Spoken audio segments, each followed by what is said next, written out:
한국의 살인사건 121번째 사건입니다. 121회죠. 네. 우리가 121회면 정말 오래 한 것 같은데, 정 PD님, 근데 구독자 숫자가 요즘에 잘 안 늘대? 구독자 숫자가 급격히 뚝 떨어진 것 같지 않아요? 뭐 가끔씩 원래 우리 구독자도 아닌 사람이 괜히 들어와가지고 지 맘에 안 든다고 구독 취소합니다. 그걸 꼭 공고까지 하고 나가는 사람이 있더라고요. 왜 이렇게 속보이는 짓을 하는지 모르겠어요. 그건 속보이는 거거든요. 그 나간다고 취소합니다 하는 거 그거 뒤에 올리고 나가요? 괜히 어차피 구독자 아니었던 사람인데 말이야. 어떤 면에서 보면 그러니까 얄밉더라고. 내가 방송하는 사람이고 학생 가르치는 사람의 어떤 입장이 아니고 그냥 일반인 같은 그런 사람 불러다가 한 두어 대만 때려줬으면 좋겠어요. 사실 어떤 때는 그런 상상도 해봐요. 주먹으로 한 방, 예단협차기로 턱주가리 한 방 이렇게 돌리고 싶어요. 와, 그럼 엄청 아프겠는데요? 그럼 죽습니다. 네. 네. 그런 얄미운 사람이 있는데, 하여튼 정 PD님 이거 구독자님들이 팍팍팍 안 느는 건 순전히 우리 책임입니까? 저쪽 책임입니까? 제작진 책임입니까? 아유, 교수님, 저는 한편으로는 범죄 컨텐츠에 대해서 그렇게 어차피 콱콱 늘면 사실 그렇잖아요. 그러면 가는 얘기예요. 죄송해요. 교수님이 정의 컨텐츠라고 했는데 우리 거는 저스티스. 그래요. 하는 얘기고요. 근데 아니 유난히 더딘 것 같아 내가 보니까. 그래서 나는 솔직히 얘기해서 속으로는 김유희 프로파일러한테 얘기했었나? 2021년에 50만 달성하지 않을까? 했는데 지금 속도로 봐서는 내가 볼 때는 불가능해요. 야, 우리 컨텐츠가 그 정도도 안 되나 이런 생각이 가끔 들기도 하는데, 아니 근데 하여튼 그건 다 집어치우고 빨리 코로나 종료되고 우리 톡콘스트 해서 네. 우리 구독자님들 일부라도 좀 얼굴 마주하고 싶어요. 선물 많이 준비해가지고 많이 주십시오 그때는. 네. 진짜 빨리 오프라인으로 여러 번 한번 뵙고 싶어요. 그러니까 실시간 채팅도 사실 너무 좋지만 얼굴 뵙고 또 그러면 눈과 눈으로 네. 마주치면서 이렇게 또 얘기들을 나누고 싶습니다. 사건 들어가 보도록 하겠습니다. 네. 김해 고물상 여주인 살해 사건입니다. 김해죠, 김해. 네. 이거 발생한 게 2014년도니까 7년 전이네요. 네. 2014년 1월 10일이에요. 한겨울입니다. 22시 25분. 네. 그럼 밤 10시 25분에 경남 김해시 진내면이에요. 진내면.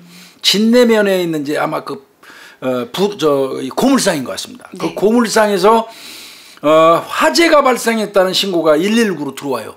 네. 그 신고한 사람은 이제 그 주변에 차 타고 가다가 불난 거 보고 이제 119에다 신고해 준 거죠. 고마우신 분이죠. 네. 사실 이 현장에 이분이 지나갔던 것만으로 다행이라고 생각이 들어요. 그럼요. 이게 그랬으면 큰일 날 뻔했어요. 네, 넓은 그 부지예요. 네. 아마 이게 좀 동떨어져 있었던 그 고물상이었던 걸로 알고 있는데요. 그러니까 주택가는 아니었던 것 같습니다. 네. 예. 그래서 가건물 2층으로 돼 있어서요. 예. 1층은 사무실, 예. 그다음에 2층은 이 고물상 운영하는 주인께서 거주하는 집이었습니다. 그러니까 그 고물상에서 먹고 자고 하면서 일하시는 분이네. 1층에다가 이제 고물 들어오면 고물 수집하고 돈 주고 사고 고물 매입하고 그다음에 그 일 끝나면 2층에 살림집에 가서 이제 잠자고 그런 분이네요. 직장 겸 집이네요. 그러니까. 네. 그러면 119에다 신고하면 당연히 119에서도 또 112에다가도 얘기를 해요. 네. 그러니까 112에 얘기하니까 112에서 지령 내보냈죠. 그래서 거기에 길내 파출소래요. 길내 파출소로 하달이 되니까 길내 파출소에서 화재 현장으로 출동을 했어요. 네. 거기 갔을 때는 2층에서 화재가 발생해요. 2층.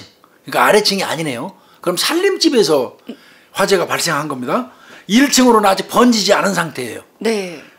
그래서 소방대원들이 당연히 2층으로 먼저 진입을 해가지고 화재를 진압했고 밤 11시경에 완전히 진화가 됐어요. 네. 네. 가건물이 다행히도 붕괴가 되지 않은 그런 것 상태였습니다. 같아요. 빨리 꺼서. 사실 붕괴가 되면요 거기서 증거 찾기가 굉장히 골치 어려워요. 아파요. 골치 네. 아파요. 네.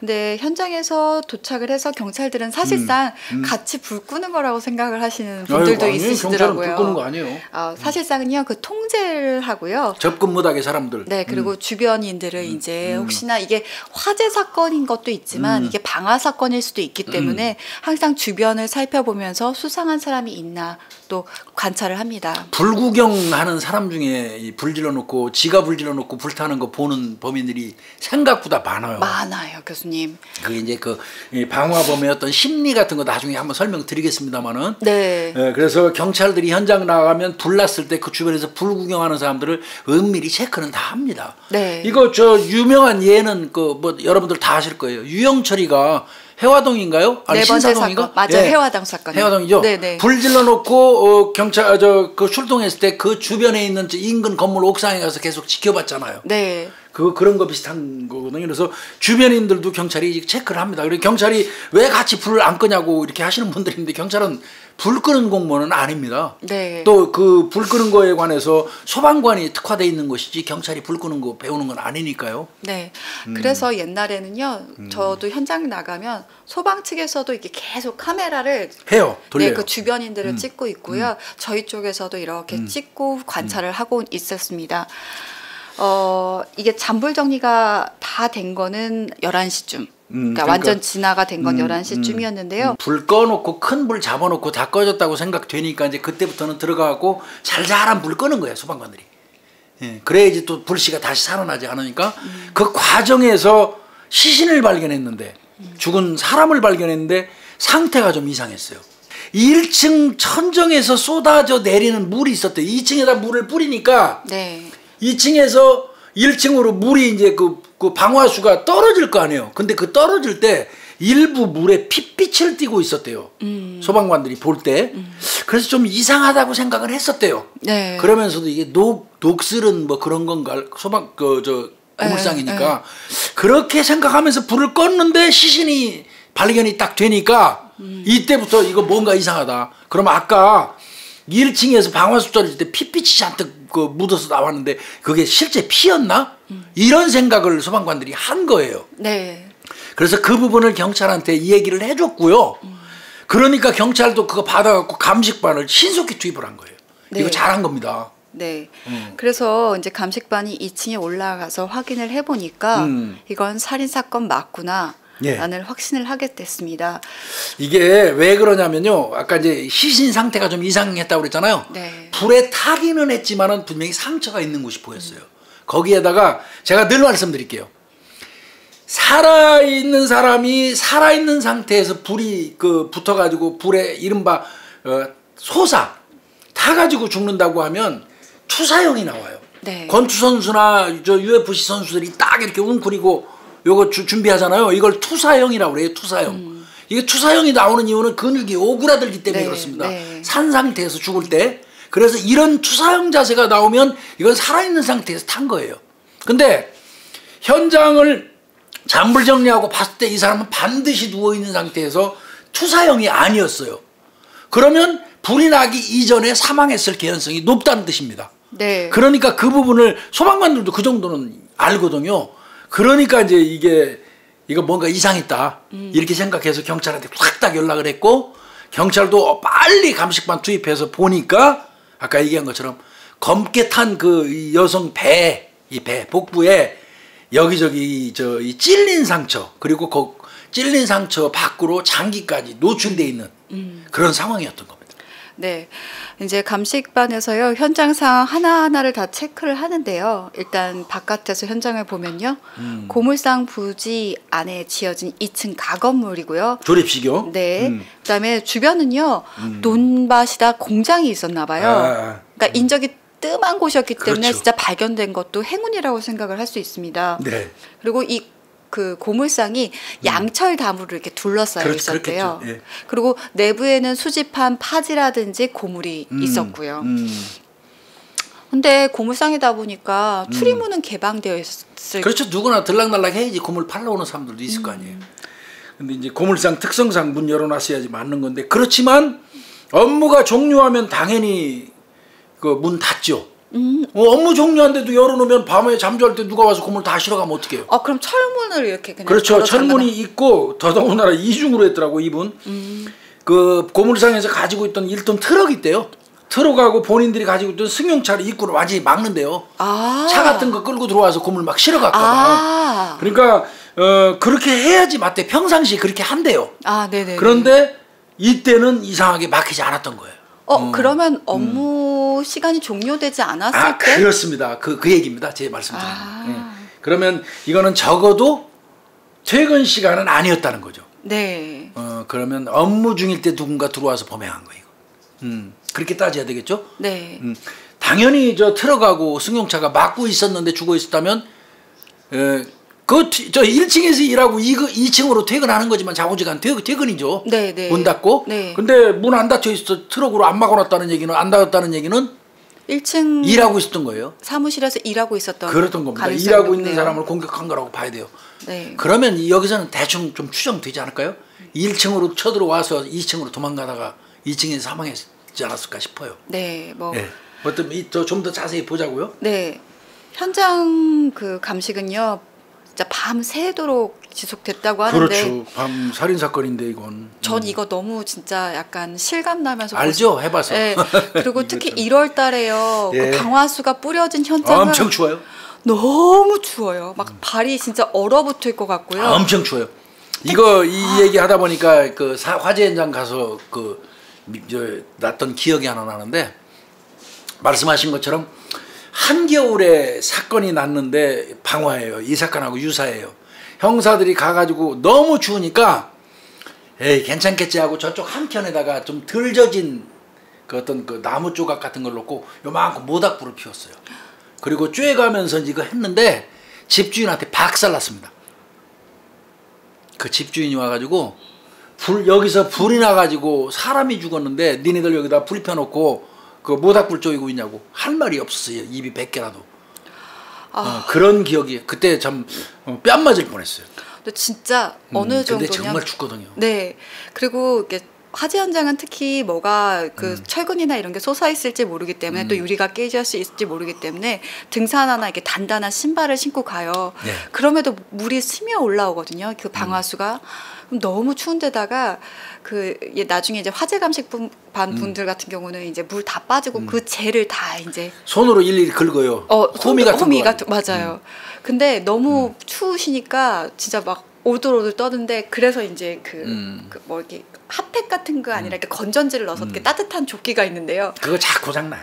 네. 그러다가 수시로 고장나요. 그리고 이게 충전하는데 시간이 너무 오래 걸려가지고. 짜증나요 그거. 나는 그거 안 썼어요. 그거 고장 나가지고 무겁기만 하고 말이야. 맞아요. 너무 한 무거워. 5분 따뜻해지다가 순식간에 안 들어오니까 더 추워. 네, 이게 배터리가 너무 무거워가지고.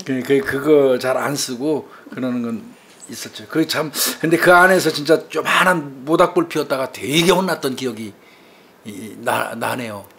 그리고 아까 그 얘기한 그 화재 현장 가가지고 못 같은 거 있잖아요. 네. 나 그 순간도 내가 당한 건 아닌데 그 정모 형사라고 그 CSI 근무하는 형사가 하는 과정에서 욱 하는 소리 들었어요. 제가 현장에서.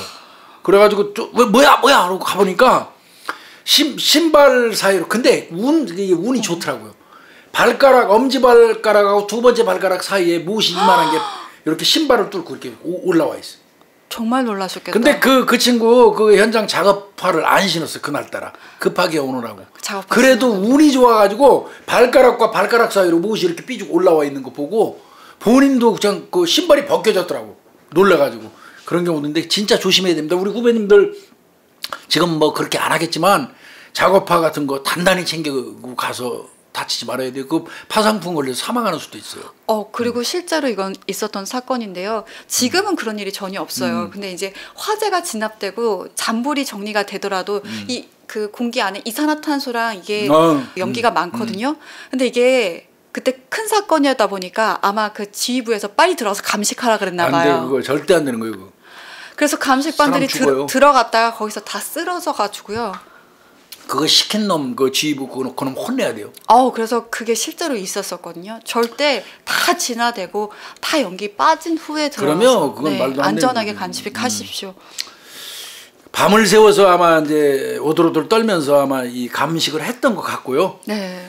뭐 보시다시피 여기서 제일 많이 젖는 데는 당연히 1층이에요. 물이 다 2층에다 물을 뿌리면 아래층 1층 사무실이 완전히 젖을 수밖에 없어요. 네. 그런데 이제 거기는 불이 옮겨붙지는 않았었으니까 큰 피해는 없었던 것 같고요. 그럼 이제 1층에 들어가서 1층에 사무실이 있고 이제 뭐 그 금고 같은 거 이런 거 있을 거 아니에요. 장부 같은 거. 네. 그럼 만약에 강도목 쪽으로 누군가 들어왔다면 거기 다 뒤졌겠죠. 물세컨이 있어야지 이른바. 네네네. 물세컨 있었어요? 없었죠? 네, 없었습니다. 네. 그리고 책상 위에 네. 핸드폰이 하나 딱 있는 거예요. 그러면 피해자가 핸드폰이 있다는 거는 직무 중에 했어요. 1층에서. 네. 업무 중인 거 분명합니다. 이거. 이게 피해자 핸드폰이었는데요. 그 여사장님인데 50대였습니다. 이게 보통 아까 교수님 말씀하신 대로 일이 딱 끝나면 살림집으로 핸드폰까지 같이 들고 가겠죠. 근데 1층에 네. 있었잖아요. 그러면 핸드폰도 1층에 있었고 또한 트럭도 문을 닫혀져 있지 않았다면 이것은 업무 시간 맞습니다. 네, 이제 사건이 일어난 걸로 추정할 수가 있는 거죠. 그러니까 사망은 2층 살림집에서 있지만 차량으로 입구 안 막고 휴대폰이 1층 업무 보는 책상 위에 그대로 놓여 있다면 이거는 업무가 마감되기 전에 사건이 발생한 거예요, 이거. 네. 그리고 아마 아까 제가 추정한 것처럼 2층으로 도주했던 것 같아요. 네. 그죠? 도주하거나 저는 아니면 범인이 끌려갔거나. 끌고 갔을 수도 있는데. 끌고 갔을 수도 있어요. 네. 그죠? 네. 이거 건물 외부에 CCTV가 있었어요, 있기는. 고물상은 있거든요. 네. 근데 작동이 안 됐네. 아이. 이게 아마 그렇게 설치를 하셨던 것 같은데 내가 사람이 있을 때는 뭐 내가 눈으로 감시하면 되지. 그러니까 녹화 안 했고. 네. 2층 올라갈 때만 아마 이 CCTV가 작동이 되나 봐요. 아이고 이런 건 아낄 게 아니거든요. 이게 원래 이 녹취가 되면 1층 사무실 컴퓨터에 자동으로 저장되도록 그렇게 시스템이 돼 있나 봐요. 네. 근데 이분이 본인이 1층에서 업무 시간에 근무할 때는 안 돌려 CCTV를. 꺼놓은 거죠. 꺼놓고 네. 그 전기세 하나라도 아끼려고 그러신 거지 뭐야. 그리고 이제 2층에 올라갈 때 그거 작동하고 올라가는가 봐요. 그러니까 당연히 이건 업무 중에 있었으니까 CCTV 안 찍혔겠죠. 네. 업무 중일 때는 CCTV 작동 안 했다면서요. 네. 그러니까 당연히 이게 안 나온 거고요. 아이, 이게 좀, 이게 외부에서 이제 고물 훔쳐갈까 봐 그렇게 하셨던 것 같은데, 이건 분명 이런 거 등등으로 봐서는 1층에 있다가 변당한 건 맞아요. 그렇다 보니까 1층에서 2층으로 올라가는 계단부터 차근차근 그렇죠. 네, 현장 감식을 하기 시작을 합니다. 철제 계단이죠? 네, 철제 계단이었는데요. 근데 철제 계단에 아마 중간에 이렇게 화분이 놓여져 있었나 봐요. 예, 그런가 봐요. 근데 그 화분을 살피던 중에 보니까 이게 비닐봉지가 이렇게 끼어져 있는 거예요. 흰색. 네, 근데 땡땡소. 다이소 이건 얘기해도 돼요. 이 정도까지는 얘기해도 됩니다. 땡땡소 하면 다 다이소로 알아요. 네. 오이소는 없잖아요. 가이소도 없고 다이소. 이거는 뭐 이 정도는 상관없습니다. 어차피 수사하는 과정에서 이게 전체가 나올 수밖에 없기 때문에 네. 다이소 로고가 찍혀 있는 그 흰색 비닐봉지가 발견이 됐고요. 네. 그리고 그 계단 바닥에 또 이 그 회칼 케이스.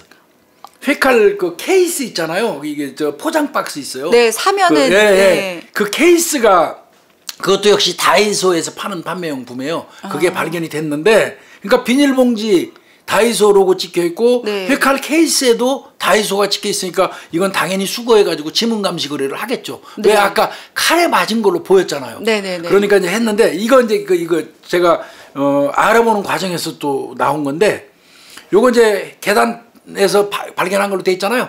근데 발견하게 된 계기가 좀 있네요.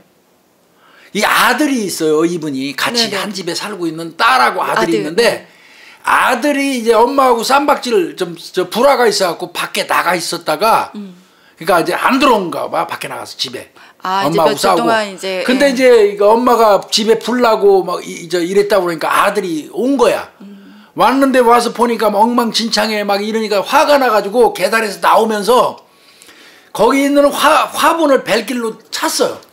발로 빵 걷어차니까 우당탕탕 굴러 떨어져 갖고 그 경찰이 집중할 수 있는 계기를 줬어요.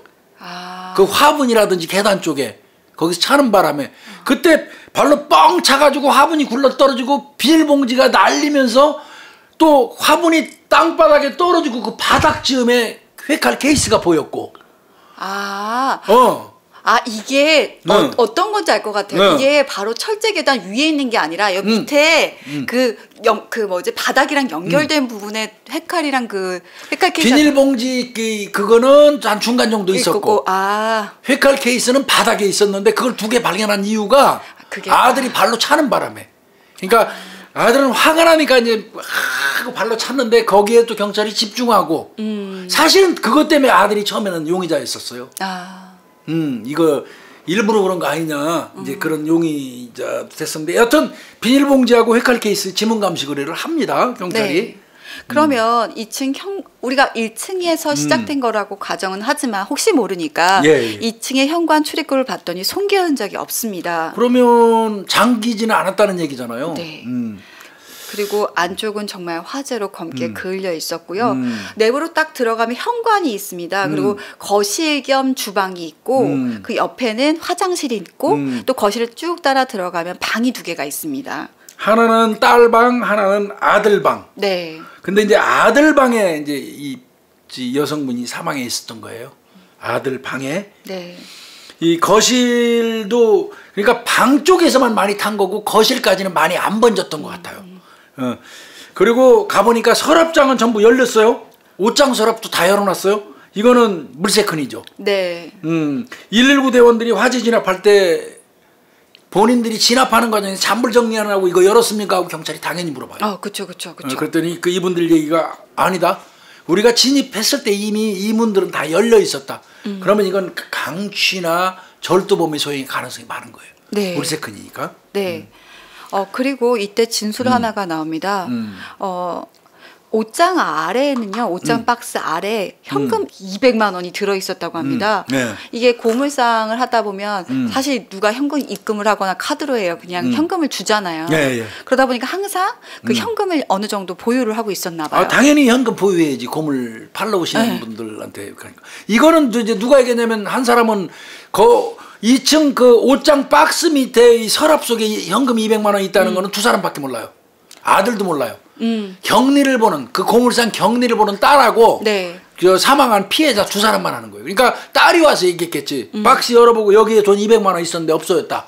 이건 자꾸 강도 쪽으로 사건이 가고 있죠, 그죠? 네. 그런데 아들 방에서 피해자가 사망한 채 있었는데 딸 방에도 침대에 이 뼈 있죠.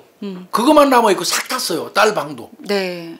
그러면 이 아들 방과 딸 방 2군데만 불을 지른 건데 거기다가 각각 불을 질렀다는 뜻이 되잖아요. 그렇죠. 그러면 이건 방화예요. 네, 화재는 발화 지점이 한 하나 알아야 되거든요. 네, 근데 지금 아들 방과 그러면은 그냥 아들 방에서나 아니면 딸 방에서 연결돼서 탄 걸 수도 있잖아요.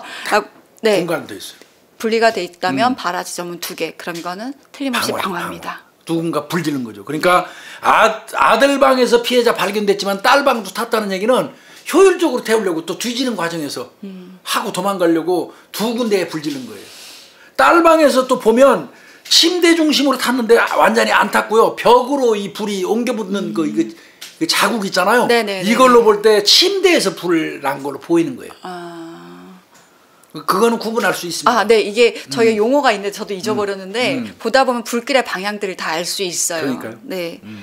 다음 날 이제 날이 밝았죠. 네, 2차 감식을 했는데요. 이제 다 탔으니까 그거 다 이제 들춰냅니다. 그랬더니 그 침대 잔해 속에서 19.5cm 칼날이 하나 발견됩니다. 그러면 손잡이가 있었던 게 불타는 바람에 나무 손잡이는 탄 거고 칼날만 살아있는 게 19.5cm. 아이고, 휘칼이거든요. 이 한 점을 발견을 했는데 이게 아마 아까 말씀하신 것처럼 홈이 들고 마스크 쓰고 쪼그리고 앉아가지고 그 재 있는 데서 이렇게 긁어내면서 발견한 겁니다. 저 솔직히 화재 감식 배워보라고. 그거 너무 힘든 거예요. 그래서 그때 그 선배님이 몇 번 데리고 가셨거든요. 제가 그랬어요. 죄송한데 전 못 배우겠어요. 라고 했어요. 정말 와. 서로 보고 웃어요. 눈, 코, 내가 시꺼매가지고 마치 거지처럼 시꺼매가지고 서로 얼굴 보고 킥킥거리고 웃으면 왜 웃냐 그러면 너도 웃어. 이러는 건데 그게 잔해 속에서 19.5cm가량의 칼날을 발견한 거고 그러면서 아마 경찰 머릿속에 딱 스칠 거예요. 계단 밑에서 발견했던 칼날집. 네, 케이스. 예, 그 집과 이거 같은 거 아닐까? 그러면 여기서 저 구분하는 건 간단해요. 피해자의 상처 깊이하고 폭을 맞춰보면 돼요. 네. 깊이하고. 네. 이제 그렇게 가겠죠. 그리고 그 칼날 케이스에 분명히 넘버가 적혀 있을 겁니다. 그렇습니다. 그렇다면 그게 이 칼과 동일한 건지 그렇죠. 또 확인을 해봤던 거죠. 그러니까 범행 도구가 이게 그 발견된 칼날일 가능성이 높은 거예요. 그래서 이제 경찰이 다이소 그 포장 박스 남바, 네. 그 남바가 나오면 이제 그 어느 매장에서 그 칼을 구입했는지 알 수 있잖아요. 네. 그러니까 이제 경찰이 그 이제 그 칼날 케이스 있잖아요. 일련 번호 있는 걸 가까운 다이소에 가서 그거 하나 샀어요. 한 개 사가지고 그 칼 그 날 있잖아요. 발견된 거하고 지금 구입한 거하고 대조하니까 똑같은 거예요. 당연히 같은 저 제품으로 찍어낸 걸 테니까. 네. 아 이거는 다이소에서 그 칼집 발견된 거하고 이거 같은 거다. 네. 이렇게 생각했을 것 같습니다. 또 국과수에는 피해자의 상처와 일치 여부를 의뢰를 했고요. 그렇죠. 국과수에서도 일치한다고 얘기를 했습니다. 상체 깊이하고 칼 폭하고 같다는 거죠. 네. 자, 아까 말씀드린 것처럼 피해자는 아들 방 침대에서 천장을 보는 자세로 그 누워 있었고요. 네. 근데 두 다리는 침대 밖으로 걸치고 있고 이렇게 걸터 앉은 것 같아요. 이렇게. 네. 그 다음에 우측 팔은 이렇게 뻗었고 왼팔은 자명종을 이렇게 쥐고 있었대요. 시계를. 아. 그런데 투사형은 아니었어요. 그럼 이거는 뭔가 아까 말씀드린 것처럼 타서 사망하게 되면 투사형이 된단 말이에요. 네, 네. 투사형 아니라는 얘기는 죽은 이후에 불났다는 뜻이에요. 네. 거기다 또 확인할 수 있는 게 또 있죠. 네. 저희가 코 속의 매를 항상 예. 확인을 해보는데요. 예. 살아있을 때 숨을 쉬다 보면 이 코 속에 검은 그름.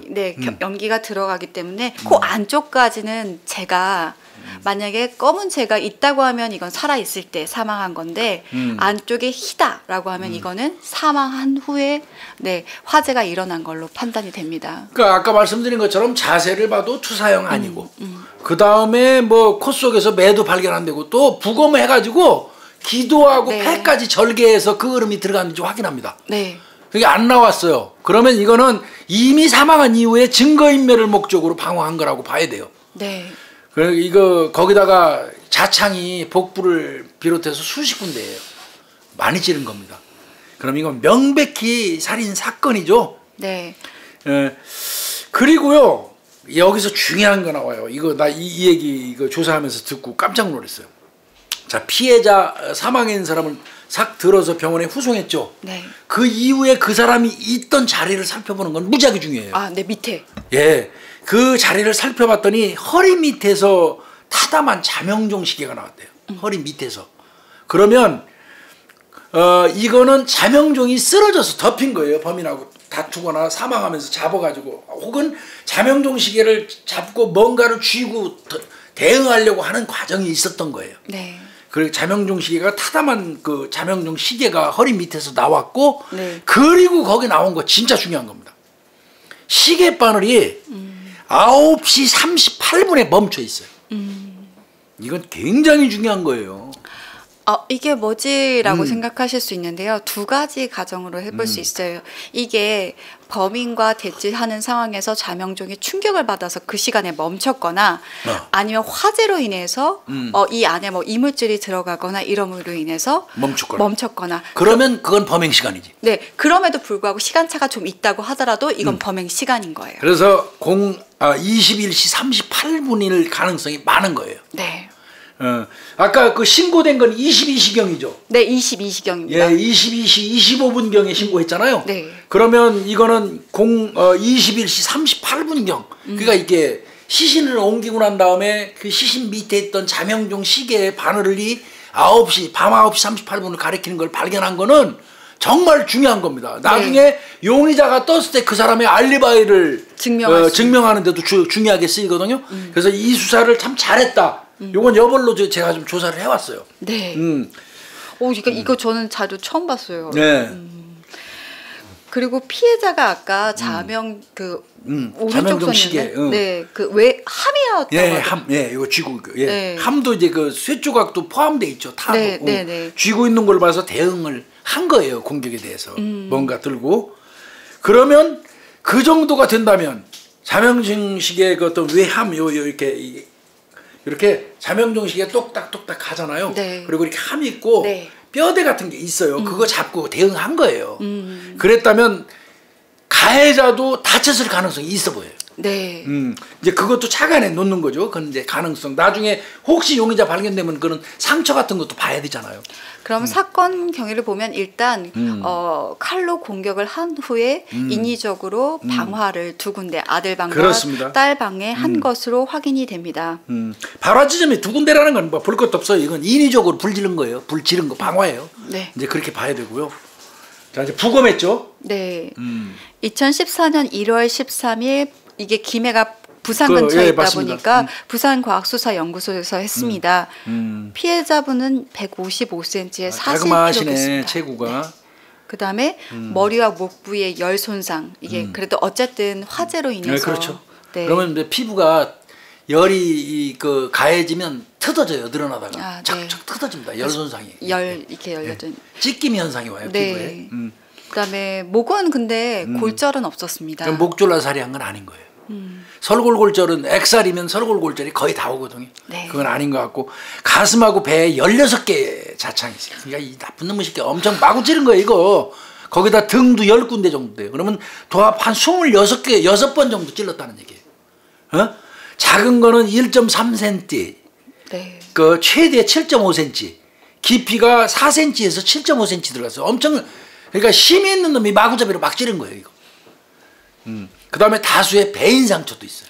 그러니까 엄청난 공격을 했다라는 그렇습니다. 거예요. 이게 그냥 일회성 공격에 그치지 않았다라는 겁니다. 또 여성이 사망했으니까 혹시 성범죄 목적인가 싶어서 이제 진액 채취해서 보니까 정액 반응은 안 나왔네요. 네.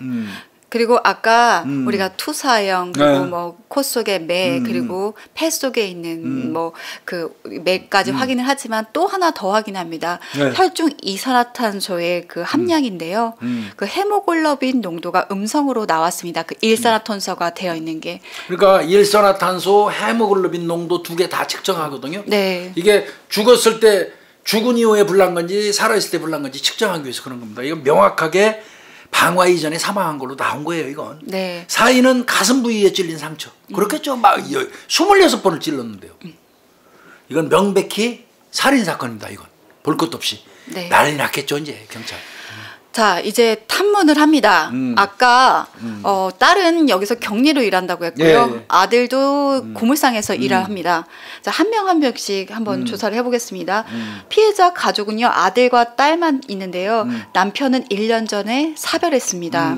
딸이 격리업무 하고 아들은 그냥 고물상의 모든 업무들. 그러니까 전체. 네, 일반적인. 그러니까 가업이네요. 엄마하고 아들, 딸이 그냥 1층에 사업장, 2층에 살림집에서 살면서 그냥 이렇게 운영해 나가시는 거예요.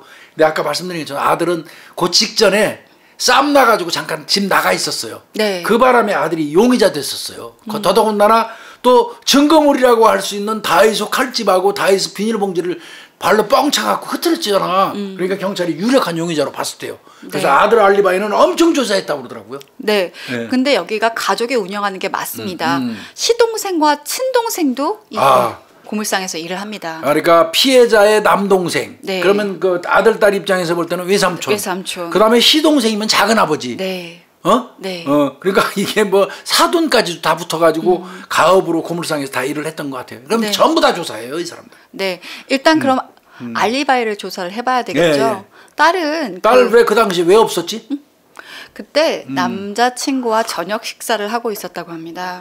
아, 남친하고 저녁 식사. 네. 이거 알리바이 다 깼죠, 이거. 네, 당연히 확인됐습니다. 확인하죠, 이거. 네. 아들 어떻게 했어요? 아들. 그 사건 발생 3일 전에 어머니하고 엄청 크게 다퉜나 봐요. 그리고 그래가지고- 홀랑 집 나갔고요. 네, 그래서 있었던 곳이 창원이었어요. 아, 창원가 있었고. 그러니까 이건 의심 많이 하지. 그렇죠. 그럼 그러면 깨야죠. 알리바이 깨야지. 네. 아들 어디 있었어? 그 네. 범행 시간대. 네. 쫙 다 됐고 이제 그렇게. 근데 그거 입으로만 안 되죠. 네. 휴대폰 위치 추적하면 간단해요. 네. 휴대폰 위치 추적도 그것만 믿어서 또 안 돼요. 절대 안 남한테 되죠. 맡겨놓고 또 딴짓 할 수 있으니까 휴대폰 위치 추적에다가 같이 있었다는 여자친구 또 있죠. 네. 그런 사람들 증언까지 다 확인한 거예요. 네. 또 그걸 목격한 사람까지 다 조사를 해보니까 알리바이가 성립돼요. 그러니까 아들도 용인선상에서 빠졌어요. 네, 그리고 아마 경찰이 그 모든 관계자들한테 연락을 했겠죠. 그러면? 그러니까 시동생한테. 시동생도 거기 일했잖아요. 그렇죠. 예. 그래서 연락을 했더니 택시 타고 바로 현장으로 도착을 한 겁니다. 그거 이제 현장에 도착하는 경찰이 봤어요. 네. 그 현장에. 네. 근데 딸이 이렇게 얘기를 합니다. 우리 저기 작은 아버지가 제 마지막으로 퇴근했는데 7시 반쯤에 나갔어요. 라고 얘기를 한 겁니다. 그런데 이 사람 같은 경우는 차가 있대요. 네. 경찰이 조사할 때 저 택시 타고 와서 내리는 걸 봤거든. 네. 그럼 지차 타고 오지 왜 택시를 타고 왔지? 제가 혹시 범행하고 지 차 안에 뭐 묻어 있으니까 이거 숨기려고 택시 타고 왔나 이제 경찰이 또 반짝 의심하게. 경찰은 의심에서 시작해서 경찰은 의심으로 끝나니까. 의심병이 있어야 돼요. 그러니까 이제 요거 좀 이상하다 그러면서 이제 살살 어떻게 해서 물어봤겠죠. 네. 그랬더니 이 사람 얘기가 차 있는데 왜 차 안 끌고 오고 택시 타고 왔어요 당신? 그랬더니 내가 퇴근하자마자 19시 30분에 퇴근하고 집에 가가지고 마트에서 소주 한 병 사가지고 와서 그 집에서 마셨어요. 그 바람에 음주운전 할 수는 없으니까 내가 택시 불러갖고 타고 온 거예요. 이렇게 얘기를 한 거예요. 네. 이게 사실인가 아닌가 그러면 간단하잖아. 마트. 소주 샀다는 마트 가서 진짜 샀는지 확인하면 되잖아. 네. 또 경찰이 가서 어떻게 보면 쓸데없는 수고 또 한 거죠. 가서 마트에서 확인했어요. 네. 왜 그런 게 있냐면요. 오다가 술을 마실 수도 있어요. 그러니까 갑자기 현장에 근처에서. 그래서 이제 확인을 했는데 마트에서 확인을 했고. 그러니까 근데 피해자 동생 외삼촌도 또 조사해야지. 안 왔어 이 사람은 아예. 전화로 연락을 했어요. 예, 연락했는데도 현장에도 안 와. 이 사람은 김해에 살고 있대요.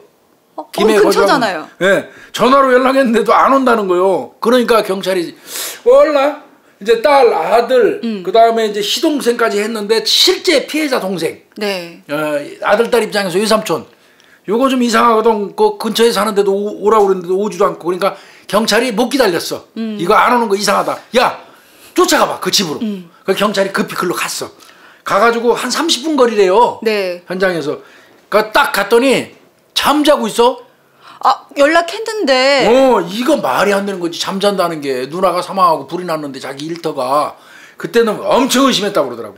그러니까 이 아내가 전화를 받았는데 그게 나중에 알고 보니까 그렇더라고. 네, 아내가 전화를 받아서 남편이 술을 먹고 자고 있으니까 안 알린 거예요. 그러니까요. 그게 누나가 사망했는데 그 아내 되시는 분도 답답한 분이야. 남편이 술 먹고 자는데 어차피 깨워도 안 일어날 거라고 판단했겠지. 그러니까 안 했는지 모르겠지만 안 하는 바람에 이제 그때 경찰이 도착해서 그 사람이 깬 거야. 네. 그래가지고 그 이런 일이 있었다고 그러니까 자기 마누라한테 너 아무리 그래 내가 술 먹고 잠자도 그렇지 누나가 죽고 고물상이 불났는데 나를 안 깨워? 그래서 경찰 보는 앞에서 또 붙었대요. 부부가.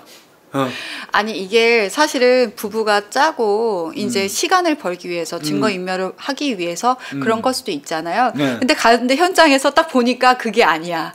이게 뭐 진심으로 싸우는 거죠. 이거 개판된 거죠 그냥. 그러니까 또 이것도 아닌 거예요.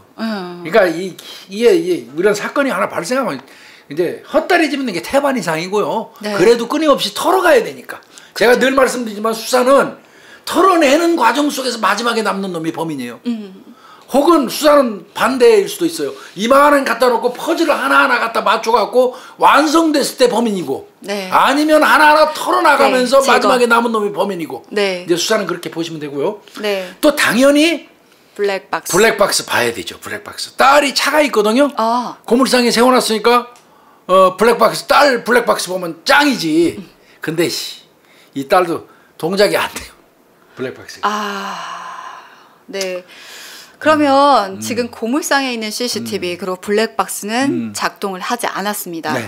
그렇다면 여기가 아까 논밭이 있지만 또 공장도 있었다고 했잖아요. 주변에 공장 몇 군데 있으니까. 그럼 공장들은 당연히 CCTV를 예, 있습니다. 한 20개 정도 있다고 그래요. 와. 그러니까 거기 그 20개 정도 이제 그 떴겠죠, 전부 다. 떠서 네. 이제 하나하나 이제 그 크로스 체크하면서 봐야 되겠죠. 네, 일단 그거 확보하고. 근데 일단 20개 중에 딱 봤는데 네. 거기 고물상을 비치는 데가 없는 거예요. 그러니까 하필이면 그 공장에서도 고물상 쪽으로는 안 비쳤나 봐 또. 네. 이게 참. 그럼 목격자. 그러니까 최초에 신고해준 사람은 좋은 일하고 또 조사 받을 수밖에 없어요.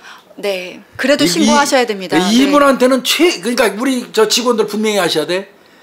어쩔 수 없이 최초 신고자를 조사하지만 용의자 개념으로 보시면 안 돼요. 정말 협조해 주시는 고마운 분이라는 마음 속에서 그 깊숙이 그런 마음으로 정말 깎듯이 예의를 다하면서 조사해야 됩니다.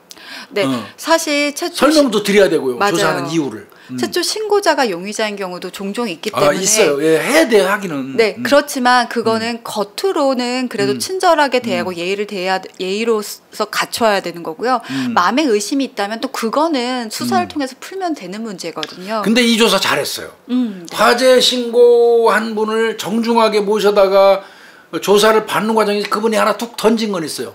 신고하는 그 무렵에 현장 쪽에서 트럭이 한 대 출발하는 건 봤다고 그랬어요. 그럼 거기서도 하나 단서예요. 이건 정말 조사 잘한 거예요. 그게 용의자일 수도 있고 아니면 그 화물차 그 블랙박스에 뭐가 찍혔을 수도 있네요. 그러니까 그거는 이제 하나 좀 건진 거예요. 어떤 면에서 보면. 네. 이제 거기까지 조사하고 그 다음에 이제 피해자하고 원한이라든지 무슨 그런 거 있을 수 있잖아요. 금전 문제, 채권, 채무, 뭐 이제 치정 관계까지 다 받겠죠 경찰이. 또 혹은 보험도 요즘에 보험 범죄가 하도 많으니까. 그 보험까지 또 거래처 이상한 거 뭐 있는지 뭐 이런 거 다 조사했는데 특별한 문제가 안 나와요. 네. 그래도 수사팀에서는 일단 여기가 위치가 그렇다 보니까 이 장소, 지리에 대해서 알고 있는 그렇죠. 그 뚝 떨어진 장소라는 걸 알잖아요. 네. 논바닥 위에 그거 달랑 있다는 거. 네. 그리고 이게 또 갔을 때 1층에서 어쨌든 그렇죠. 2층으로 갔다 보니까 끌고 올라가고 뭐 이런 거. 그리고 아무도 모르는 사람이 고물상에 덜렁 와요? 아니잖아요. 그래서 이거는 좀 면식범 소행으로 일단 본 거예요. 네. 자, CCTV 아까 말씀드린 것처럼 크로스 체크했죠. 네. 자, 20대 아까 확보했던 거 고물상 안 비추고 있지만 자, 여하튼 그래도 이제 크로스 체크 하기 시작했습니다. 네. 가동되지 않는 공장이 하나 있었대요. 근데 그 공장에서 CCTV가 유일하게 이쪽 고물상을 비추고 있는 게 하나 나오네요. 이제 그 공장이 가동이 안 되니까 당연히 CCTV도 꺼졌을 줄 알았어요. 경찰 입장에서는. 20개 중에. 공장에 가동 안 되면 그쵸. CCTV 안 CCTV 킬 돌리니까. 이유가 없으니까 그거 털었었어요. 거기는 안 나올 거라고. 근데 19개 뭐 20개 정도 하다 보니까 다 고물상 안 비추고 있고 남은 건데 야 이거는 뭐야 그러니까 이거는 공장 안 돌아가는 공장이에요. 유치권 설정되어 있는 그런 공장인데 그러니까 여기는 아마 가동 안 될 거예요. 그래서 한번 해봐. 했더니 그러니까 포기하면 안 돼요. 뭐라도 가능성 있으면. 했더니 공장은 안 돌아가는데 CCTV는 돌리고 있었던 거야. 그 유치권을 설정해놔서 오히려 공장에서 누가 훔쳐갈까봐 더 돌렸던 거야. 이게 아직 다 사람이 일 안 하니까 오히려 더 위험하잖아. 그래서 CCTV가 돌아가고 있었던 것 같아요. 그래서 그 CCTV를 확인하는 과정에서 수상한 인물을 하나 발견합니다. 이거 네. 큰 개가예요. 모두 다 검은색입니다. 예. 검은색 계통의 상하의를 걸친 남자였는데요. 저녁 6시 35분쯤에 예. 고물상 앞길로 지나갑니다. 예. 그리고 나서는 한 바퀴 이렇게 돌아서요. 뒤편길에서 다시 와요. 앞으로. 한 바퀴 도는 거네. 네. 그리고 1시간 동안 계속 거기서 뱅뱅 돌았나 봐요. 아니 뭐 고물상에 일 있으면 들어가야죠. 그러니까요. 그러고 나는데 이 남성 예. 8시, 그러니까 저녁 8시 25분쯤에요. 예. 고물상 정면으로 들어갑니다. 정문으로. 네. 근데 9시 22분, 그러니까 1시간 가량 있다가 손에 뭔가 들고 나와요? 네, 들고 나옵니다. 나오고. 그리고 나서 밤 10시 11분, 그러니까 한 50분쯤 지난 네. 거죠. 남자가 나가고 나서 그때쯤에 CCTV 연기가 막 포착이 됩니다. 그럼 불 질러 갖고 그게 이제 본격적으로 타기 시작하는 게 CCTV에 보이는 거네. 네. 그리고 5분 만에 그 화염이 붉은 화염이 확 올라오는 게 22시 16분. 네. 아까 21시 38분경에 시계 멈췄었죠. 그거하고 어느 정도 맞아떨어지는 것 같긴 한데. 그쵸. 남성이 나가고 나서 불이 막 붙기 시작하는 그 시점인 거죠. 그러니까 수상한 남성의 이제 동선을 그러면 따라가야지 이제. 그 걔가 1시간 넘도록 그 공장을 뱅뱅뱅 돌면서 그 머물렀잖아요. 네네. 그러면 경찰들도 그 걔가 갔던 동선으로 그대로 따라가면서 바닥을 살펴봐야 돼. 침을 뱉었거나 오줌을 쌌거나 긴장해갖고 그 엉덩이 까고 똥 싸는 놈도 있잖아요. 그런 거 등등 혹은 담배 피우면서 던졌는지 가래침 택택 뱉었는지 이건 이제 그때부터 또 다 걔가 뱅뱅 돌면서 했던 그 동선을 따라가면서 바닥을 이제 현미경 관찰하는 거예요. 경찰이. 거기서 뭐 발견한 거 있죠? 네, 있습니다. 담배꽁초입니다. 예. 근데 이 고물상 돌았던데 그러면은 다른 사람들이 또 지나가면서 뭐 그렇죠. 버렸을 수도 있잖아요 라고 하는데 이 고물상 뒤편이요. 예. 바로 2층 가건물이 이렇게 딱 보이는 곳이에요. 아, 올려다 보이는 곳이구나. 네. 근데 여기서 세 점을 발견을 했는데 그럼 2층을 살펴보면서 요 담배를 3대 핀 것 같다. 네. 그리고 주변에서 2점을 발견을 뱅뱅 했어. 돌면서. 근데 이 같은 종이에요. 에세 체인지. 네. 흔치 않은 담배래요. 그 에세 체인지라는 하기야 전 PD한테 물어보면 안 돼. 담배는 모르는 사람인데. 저도 몰라요. 내가 아는데 나는 에세 체인지를 모르겠어요. 이게 흔히 피는 담배는 아닌 것 같아요. 에세 체인지라는 담배라고 그러는데 그거 찾아서 올려주세요. 그러니까 흔히 피우는 담배가 아닌 거예요. 그런 네. 게 5점 발견된 거네요. 네. 그리고 거기 그 아까 말씀하신 것처럼 뱅뱅 도는데 그 한적해서 일반인들이 거기 가서 담배 필 일이 없대요. 담배 피는 길이 아니에요. 그 동선이 사람들이 들어가갖고 담배 필 일이 없는 곳인데 그리고 오래전에 피우고 버린 담배꽁초하고 맞아요. 최근 거하고는 경찰이 구분할 수 있거든요. 육안으로. 네. 최근 거 5개가 발견된 거예요. 그런데다가 사람들이 잘 안 피는 담배 종류였던 그렇죠. 거죠. 네. 아, 이거 범인 거 같다. 가능성이 있다. 그놈이 뱅뱅 도는 게 CCTV에 나왔었으니까. 네. 그래서 거기서 담배꽁초에서 DNA 확보하죠. 예. 그러면서 이제 일단 DNA는 확보했지만 이 범인은 어디로 갔는지 그렇지. 알아야 되고 어디로 갔나. 어디로 갔나. 그래서 이제 동선을 넓히면서 또 이제 확장하면서 네. 예상 도주로 추적하는 거예요. 네. 9시 22분에 나왔잖아요. 그렇죠. 예. 네. 그 9시 19분쯤에 그 공장 CCTV에서 예. 그 용기자가 삼거리 방향 쪽으로 걸어가는 게 확인이 됐어요. 그러니까 여러 가지 나오는 거네. 아, 근데 네. 이제 분명한 거는 여러분들이 아셔야 되는 거는 CCTV에 나오는 시간하고요. 실제 시간은 뭐 5분, 10분 이렇게 차이 있을 수 있어요. 네. 그래서 이게 CCTV마다 시간을 다 다르게 설정해 놓는 거예요. 로스트 타임이 있어서 그거 네. 꼭 차간해 가지고 해야 돼요. 그래서 약간의 오차 있을 수 있습니다. 그래서 아까 분명 22분에 나가는데 왜 19분에 있지라고 하실 텐데 그 줌으로 보셔야 돼요. 예, 그거는 이제 경찰이 요 정도 되는 거는 거의 비슷한 걸로 봐요. 그다음에 이제 그 정확하게 그 CCTV가 돌아가는 시간이 실제 시간하고 몇 분 오차 나는지 또 환산해 갖고 합칩니다. 네. 그러니까 이제 요거는 뭐 아까 22분에 나가는 거는 손에 못 들고 나왔는데 19분에 가는 건 뭐야? 뭐 반대로 과거로 잘못됐어 이렇게 생각할 수 있는데 네. 그렇지 않다는 거 네. 설명드리고요. 그래서 이제 그런 것부터 시작해서 이동 경로 전부 확대해가면서 CCTV를 이제 확보하고 또 여기 가서 거기 주변에 있는 CCTV 또 확보해가지고 다 살펴보고. 네. 아, 이쪽 방향으로 갔어. 그럼 그쪽 방향으로 또 가서 그 주변에 있는 CCTV 또 전부 확보해서 또 살펴보고. 이렇게 연계해가는 거예요. 여러분들 CCTV 수사 저희가 김윤희 프로파일러하고 확대하면서 슥슥슥슥 하니까 막 그냥 쉽게 가는 것 같은데 무지무지하게 고생하는 겁니다, 이거. 저는 사실 이게 저희한테 보내줬던 CCTV 자료가 이렇게 요약된 거. 진짜 범인이 보이는 것만 축약해서 보내주셨거든요. 근데 제가 보다가 그래서 이 사람이 어딨어요? 그럴 정도였어요. 이게 진짜 계속 보지 않으면 몰라요. 네. 그렇습니다. 본 사람이 계속 봐야 되고 크로스 체크해야 되고 그래요. 네. 그래서 계속 쫓아가다 보니까 하나 나왔어요. 24시 편의점에서 용의자의 인상착의가 발견이 되는 겁니다. 24시 편의점은 들어가면 CCTV 있지요. 있습니다. 아마 이때 형사들 만세 불렀을 거예요. 추적 해가지고 그 추적 하면서 수십 대 수백 대 CCTV를 봤단 말이에요. 네. 넓혀가면서 동선 따라가려고. 그러던 중에 24시 편의점으로 24시 편의점으로 들어가는 순간 만세 불렀을 거예요. 왜? 편의점 안에서는 인상착의 잘 나올 테니까. 그런데다가 불빛이 환하니까. 그러니까. 네. 만세 불렀을 거예요. 딱 나왔어요. 검정계통의 상하이. 아까 처음에 유치권 행사하던 네. 그 CCTV 가동 안 되는 공장에서 볼 때도 검정색 계통의 상하이였잖아요. 네. 요놈 딱 맞는 거예요. 건장한 최후래요. 공격한 거 깊이 같은 걸 볼 때 건장한 놈 맞아요. 네. 중년 남자인 게 딱 나왔고요. 그래서 그거를 형사들이 이제 뽑자마자 바로 카톡으로 싹 공유해요. 형사 담당 형사들. 그러면 이제 댕기다가 비슷한 놈만 있으면 보는 거야 이렇게 대조하면서. 이거 참 많이 했네. 아우 지긋지긋하겠네. 형사들한테 카톡으로 인상착의를 공유하고요. 네. 이제 또 수사 이제 계속 가보시죠. 또 이렇게 용의자를 추적하고 있는 팀이 또 있고요. 네. 또 범죄 현장에서 발견됐던 이 범행 도구에 대해서 수사를 또 했습니다.